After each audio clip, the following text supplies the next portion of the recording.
Hi, hello, welcome. இன்னைக்கு நம்ம பார்க்க போறது "யாரடி நீ மோகினி" படத்துடைய கதை சுருக்கம் தான். இந்த படம் 2008 ஏப்ரல் 4ல ரிலீஸ் ஆனுச்சு.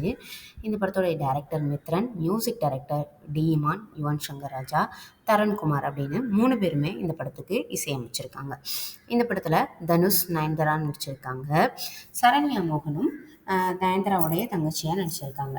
இந்த படம் பார்த்தீங்கன்னா ஸ்டார்ட்டிங்கில தனுஷ் இருக்கார் இல்லையா, அவரு ஒரு சிக்னல்ல இருக்கும். மழை பெஞ்சிட்ருக்கும். அப்போ வந்து நயன்தாராவ வந்து பார்ப்பாங்க. பார்த்தோனே இவருக்கு ரொம்பவே பிடிச்சு போயிரும். பின்னாடியே போய்க்கிட்டே திரிவாரு பார்த்துக்கோங்க. இவங்க எங்கே வேலை பார்க்குறாங்க அப்படின்னு பார்க்கும்போது, இவர பின்தொடர்ந்தே போகும்போது தான், இவங்க வந்து ஒரு ஐடி கம்பெனில ஒர்க் பண்ணிக்கிட்டு இருக்காங்கன்றது தெரியும். அதனாலே இவர் போயிட்டு வேலைக்கு போய் ஜாயின் பண்ணுவாரு. போனதுக்கப்புறம் பார்த்தீங்கன்னா, இந்த இங்கிலீஷ்லேயே பேசணும், நெறைய புக்ஸ் படிக்கணும், அந்த மாரி விஷயங்கள்லாம் பண்ணணும்னு தெரிஞ்சோனே. ஏன்னா, இவருக்கு சுத்தமா இங்கிலீஷ்ல வந்து பேசவே தெரியாது. இவங்களுக்காக இவர் வந்து படிப்பாரு, எல்லாம் பண்ணுவாரு. இவரு ஒரு தடவ வேலை பார்த்துருக்கையில எதுவும் தெரியாம இருக்கும். சிஸ்டத்தில ஏதோ ஒரு எரர் ஆயிரும். அதையும் இவர சரி பண்ண சொல்லிருவாங்க. அதுக்கப்புறம் இவரு படிச்சுட்டு வந்து அதையும் பண்ணுவாரு. நார்மலா அப்படியே போயிட்டுருக்கும். பார்த்தீங்கன்னா, இவருக்கு வந்து ஒரு அப்பா மட்டும் தான் இருக்கும். அம்மா இருக்காது. ரகுவரன் இருக்கார் இல்லையா, அவர் தான் இவங்களுக்கு வந்து அப்பாவா ஆக்ட் பண்ணியிருப்பாங்க. அப்போ 2 பேருக்கும் அந்த அளவுக்கு பெருசா ஒண்ணும் புடிச்சுக்காது. எதுக்கெடுத்தாலும் 2 பேரும் சண்டை போட்டுக்கிட்டே இருப்பாங்க வீட்ல. அந்த மாரி இருக்கும். இவரு வந்து வேலைக்கு போனதுக்கப்புறமா அந்த சேலரி வரும் இல்லையா, அதில வந்து அவருக்கு தேவையான பொருட்கள்லாம் வாங்கிருவாரு. அப்ப வந்து சொல்லுவாங்க, "இது மை மணி சரியா? இத நீ வந்து எதையுமே தொடக்கூடாது." அப்படின்ற மாரிலாம் பேசுவாரு. அப்படியே நார்மலா போய்க்கிட்டு இருக்கும் பார்த்துக்கோங்க.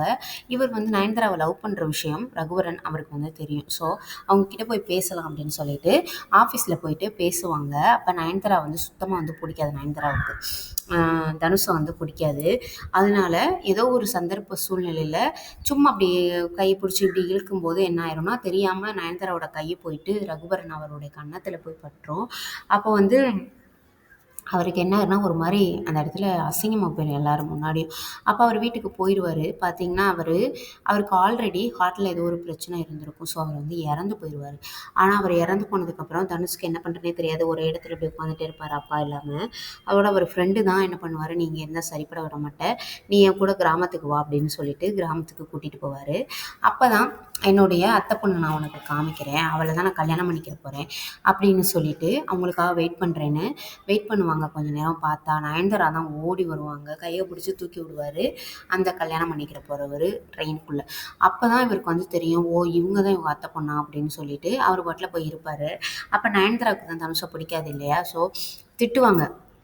"நீ எதுக்கு இவனெல்லாம் கூட்டிட்டு வர்ற?" அப்படி இப்படின்னு. "இல்ல, அவனோட நிலைமை வந்து இப்போ வந்து சரியில்ல. உங்க அப்பா வந்து இறந்து போயிட்டாருன்னு" சொன்னோனே, இவங்களுக்கு ரொம்ப கில்ட்டி ஆயிரும் நயன்தாராவுக்கு. "என்னது இறந்து போயிட்டாரா?" அப்படின்னு. ஏன்னா இவங்க தான் அரைஞ்சிருப்பாங்க இல்லையா? ஸோ அதனால எதுவும் அவருக்கு ஆயிருச்சு போல அப்படின்னு ரொம்பவே கில்ட்டி ஆயிருவாங்க. அதுக்கப்புறமா தனுஷ்கிட்ட நார்மலா கொஞ்சம் எப்படின்னா, கொஞ்சம் பாவப்பட்ட மாரியே அவங்கள பார்க்கறது, அப்படியே பார்த்துட்டே இருப்பாங்க. வீட்டுக்கு கூட்டிட்டு போயிருவாங்க. எல்லாரும் நல்லா எப்படி சொல்றது, கிராமத்துலனாலே வீட்டுக்கு வந்தவங்கள நல்லா உபசரிப்பாங்க இல்லையா? ஸோ வீட்டுக்கு வந்தவங்கள நல்லா பார்த்துக்கிருவாங்க. ஆனா ஒரு கட்டத்தில பார்த்தீங்கன்னா, எல்லாரும் நல்லா பேசுவாங்க, எல்லாம் பண்ணுவாங்க. ஆனா, தனுஷ்க்கு வந்து பசிக்கும். அப்ப அவரு போய் கேட்பாரு கிச்சன்ல. அது அவங்க ஃப்ரெண்ட கேட்பாரு, "வாசு இல்ல?" அப்படின்னு சொல்லிட்டு. கேட்டோனே, "இந்தா வெளில போயிருக்கான்ப்பா. உனக்கு என்னப்பா வேணும்?" அப்படின்னு கேட்டோனே, "இல்ல பசிக்குது. கொஞ்சம் சாப்பாடு தரீங்களான்னு?" கேட்டோனே, எல்லாருக்கும் ரொம்ப கஷ்டமா போயிரும். அதோட சரின்னு எல்லாரும் வச்சு ஊட்டி ஊட்டி விடுவாங்க. அவருக்கு ரொம்பவே இதா இருக்கும். ஏன்னா, அம்மா இல்லாம வேற வளர்ந்தாரு இல்லையா? ஸோ, அப்பா வேற இல்ல. இப்ப எல்லாரும் நல்லா கவனிச்சுக்கிறவும் அவருக்கு ரொம்பவே பிடிச்சிருக்கும். அங்கேயே இருந்துருவாரு.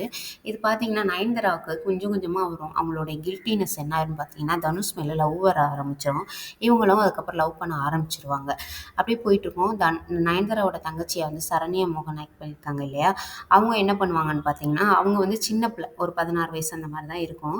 அவங்களுக்கு நார்மலா ஒரு சின்ன பிள்ளைங்களுக்கு வந்து யாரையாவது கொஞ்சம் புதுசா யாரோ பேசி பழகும்போது சில பேருக்கு சொல்றேன், கொஞ்சம் அவங்க மேல அஃபெக்ஷன் வர மாரி இருக்கும் இல்லையா? அந்த வயசு கோளாறுன்னு சொல்லுவாங்கல்ல, அந்த மாதிரி அவங்களுக்கு வந்து தனுஷ வந்து ரொம்பவே பிடிக்க ஆரம்பிச்சுரும். அப்ப "நீ என்னை லவ் பண்ணு, நீ லவ் பண்ணுன்னு" சொல்லி கேட்டுட்டே இருப்பாங்க. நயன்தாராட்டயும் போய் சொல்லுவாங்க.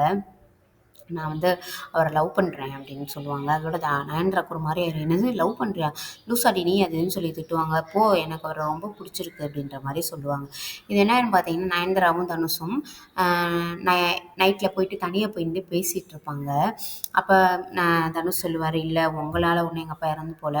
அவருக்கு ஆல்ரெடி டிசீஸ் இருந்துச்சு. அதனால தான் இறந்து போயிட்டாரு" அப்படின்னு சொல்லுவாங்க. அப்படி பேசியிருக்கையில என்ன ஆயிரும்னு பார்த்தீங்கன்னா, 2 பேரும் கட்டி பிடிச்சுக்குருவாங்க. அத வந்து நயன்தாராவுடைய அந்த கல்யாணம் பண்ணிக்கிற போறாரு இல்லையா, தனுஷோடைய ஃப்ரெண்டு வந்து பார்த்துருவாரு. பார்த்துட்டு அவர் வந்து தனுஷ்கிட்டயும் ஒழுங்கா பேச மாட்டார். நயன்தாராகிட்டயும் பேச மாட்டார். அப்படியே போகும்.